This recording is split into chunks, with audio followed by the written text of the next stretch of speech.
Welcome to Westbury Analytics Radio, where ServiceNow performance analytics for senior executives comes alive. Experienced ServiceNow architects, performance management experts, and other executives in your field share insights for how to drive performance management using the power of ServiceNow performance analytics. Performance analytics is a game changer, but it requires a different way of thinking than how most people think about reporting and performance measurement. Our goal here is to help you develop that new way of thinking.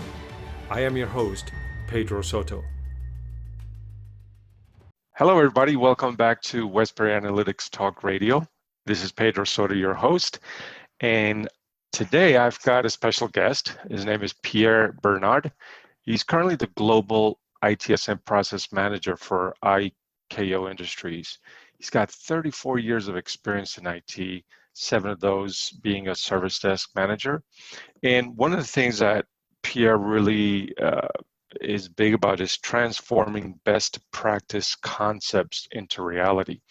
And today we're going to talk about knowledge management and some of the things he's learned along the way. But before we dive into that, I want to welcome Pierre. And Pierre, share a little bit more about your background, how you got to where you are today, and then we'll continue. Well, thank you, Pedro. Thank you for having me. Sure. Basically, I got, like you said, nearly 36 years in IT. Started my career answering the phone on the service desk. Moved on along the chain. Became a service desk manager eventually. Then moved on to consulting and educating on best practices and everything. Then moved back to, after I was tired of traveling, moved back to managing service desks.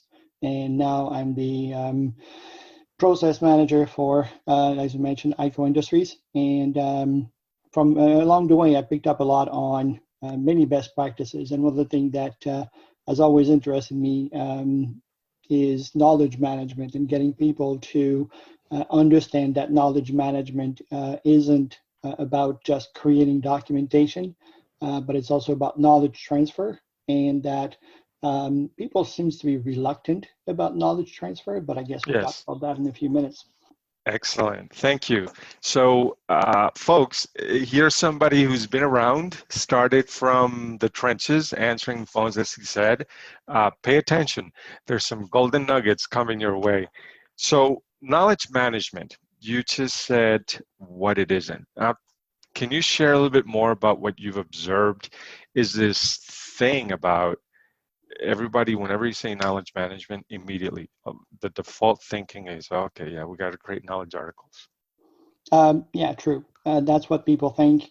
People go, but I don't know how to write knowledge articles. That's not me. I don't want to write knowledge articles. People, nobody's going to use them.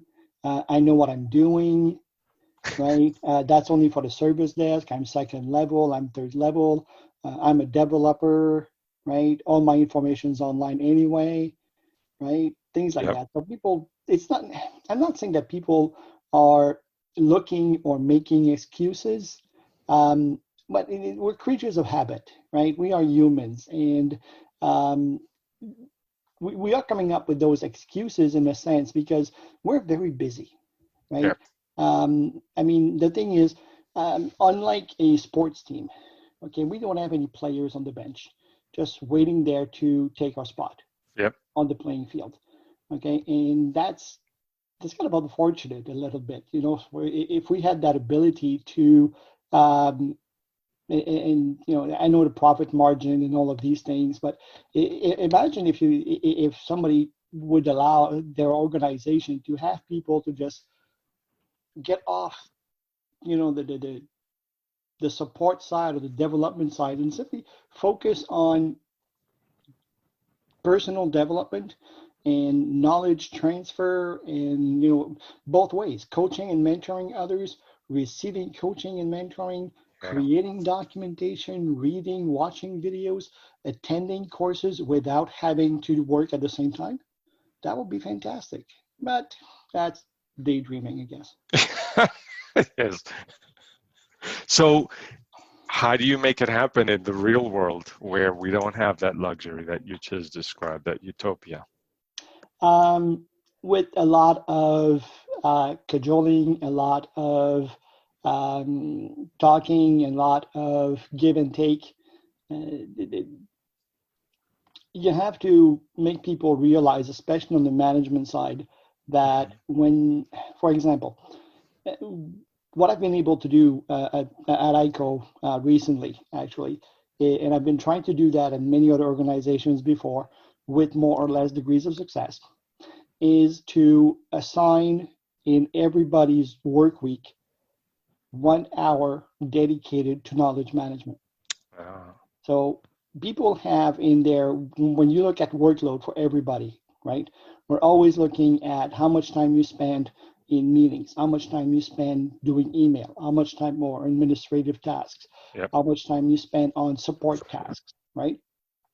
And all of these other things.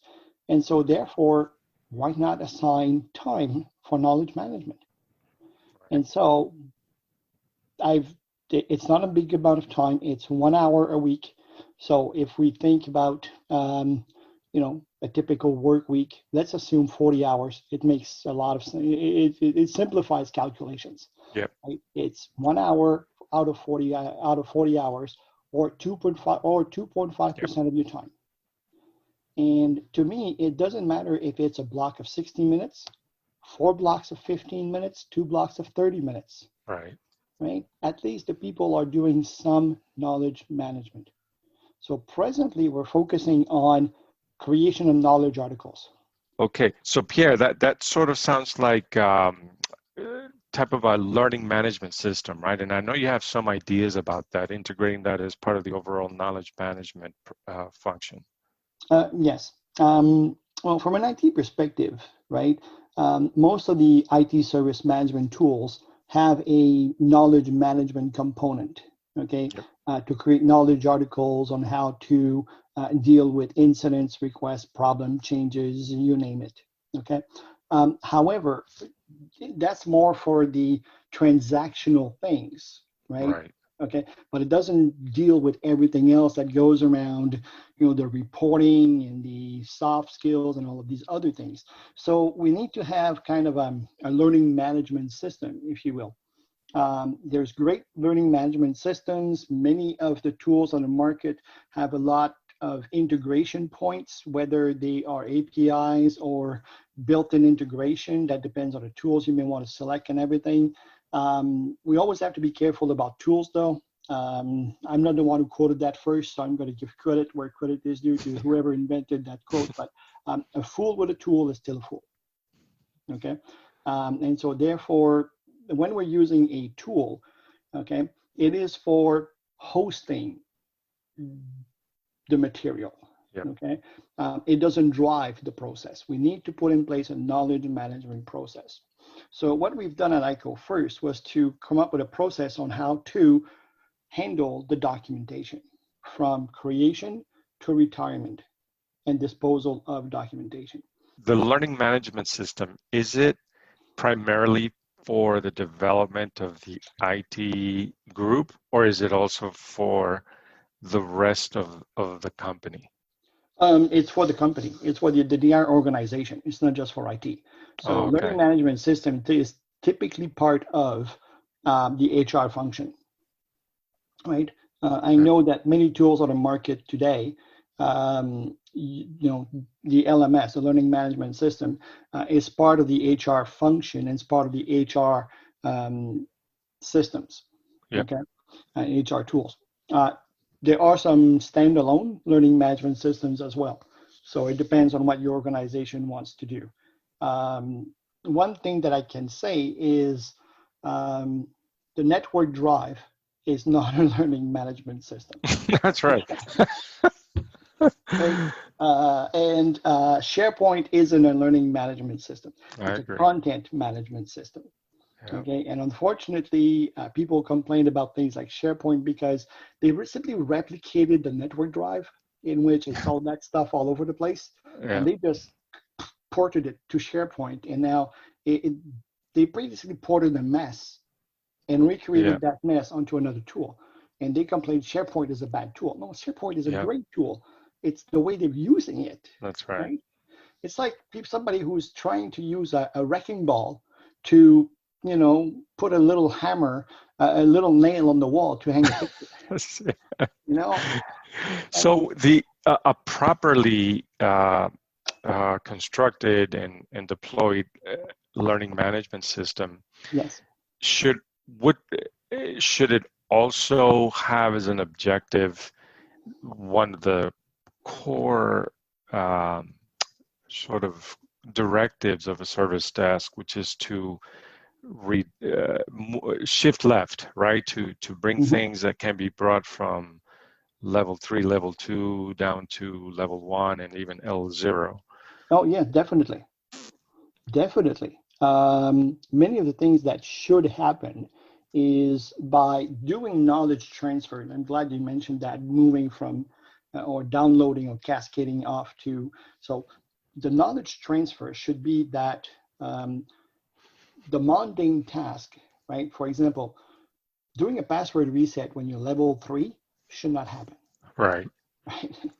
Yeah. Mundane tasks should be offloaded as much as possible from your senior folks. And by senior, I don't mean somebody in age. I mean somebody who's the subject matter expert, your go-to people.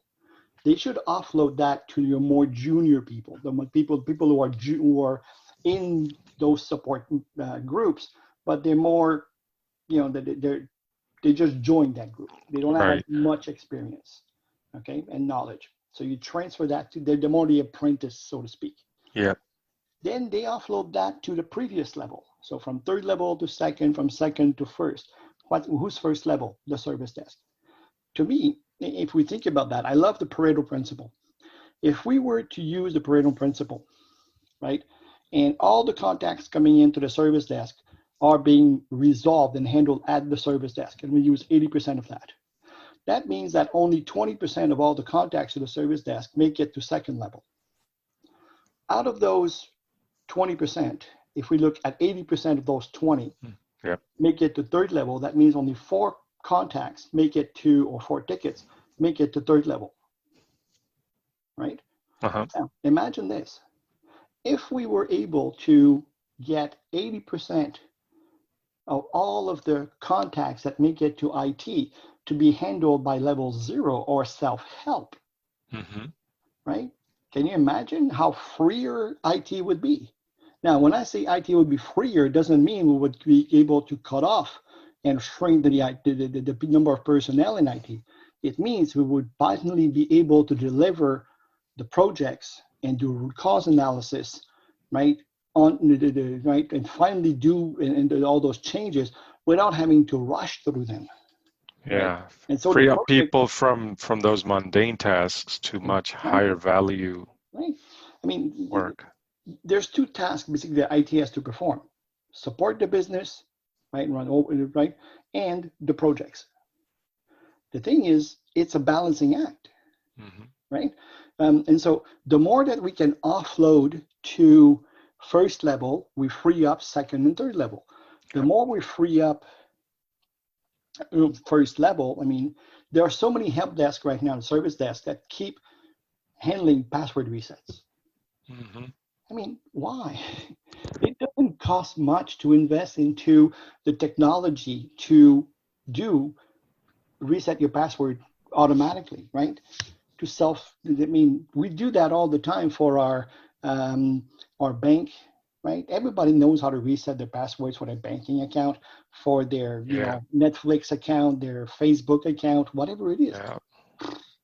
How complicated would it be to offload that to, this is how you reset your email password or your network password? It's the same as your Facebook password. Via a good knowledge article, right? Exactly, right? It's not that complicated. Yeah. Right, and then with a lot more technology now, with 2-factor authentication and facial recognition, and voice, and all of these things, and fingerprints, and I don't know, breath analyzer, whatever it may be. Yeah.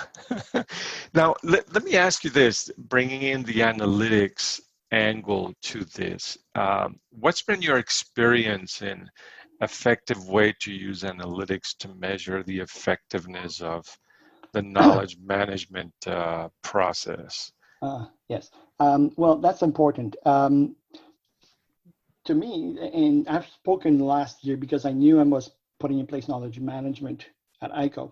I've spoken to many people who have done knowledge management. I've listened to a lot of webinars. I read a lot of articles and white papers. And what I've read was, I can sum it up that using the knowledge articles is where the process dies.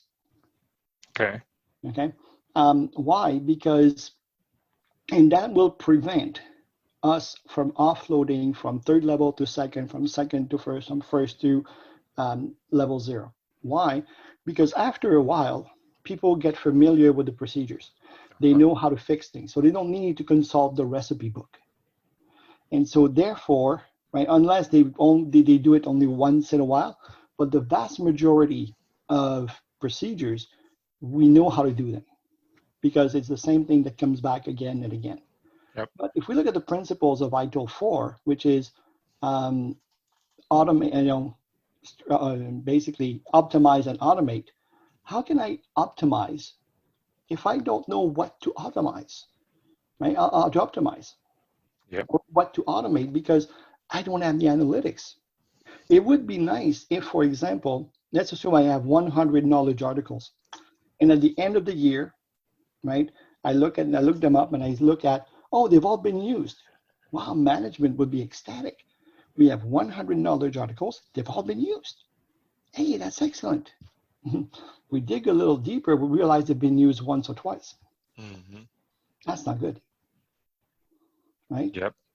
Okay, and so therefore, it is important to look at the fact that how often are they being used and by whom they're being used, so we can offload them from third level to second, second to first, first to level 0.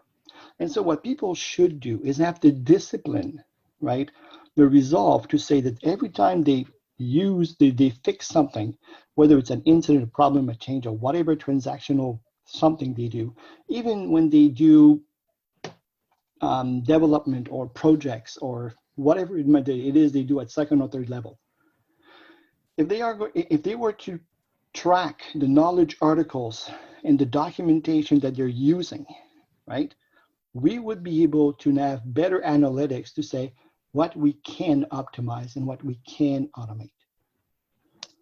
Very good. And then from there, now I can offload those, pesky, annoying, repetitive, manual tasks, right, that everybody hates, and say, now I can or those long things that there are some,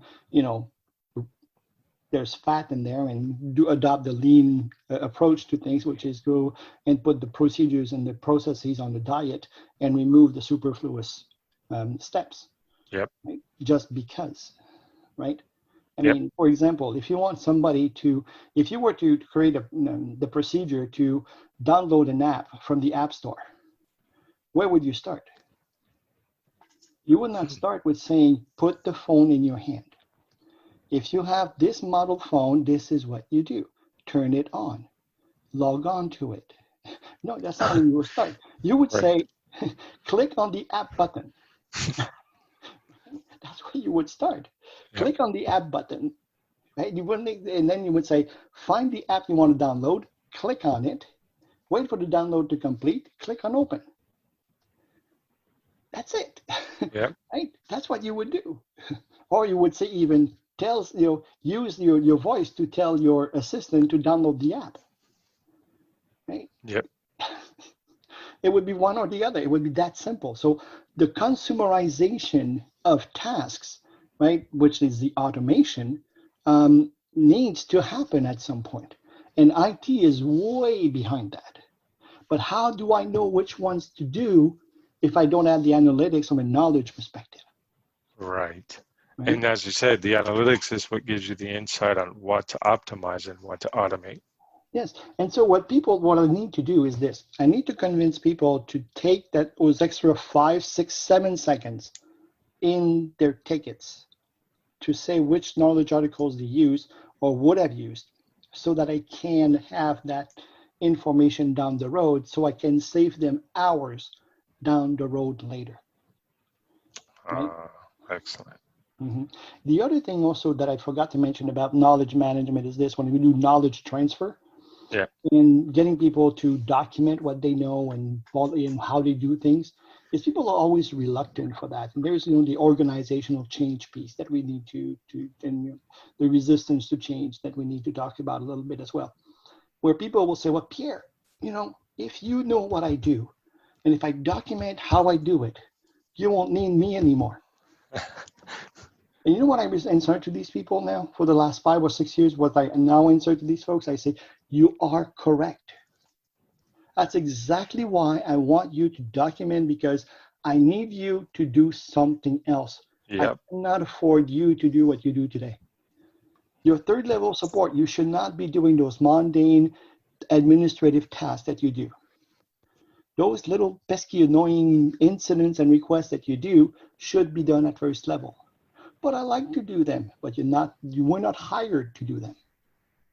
But I used Or to if you were hired to do them at some point, now we need to evolve, and you need to provide greater value doing other things. Exactly. Yeah. Right? You may have done them 20 years ago, but you don't do them today. Yeah, that's a great insight. That is a great insight. Pierre, there is so much to talk about. We could keep going here for hours and hours of downloading all of the wonderful experience you've had. To close it out, what are some good resources you would give to folks who are looking to improve their knowledge management process, their whole knowledge management environment? Well, I would start with understanding what knowledge management is all about. So there's the Knowledge Management Institute that I like.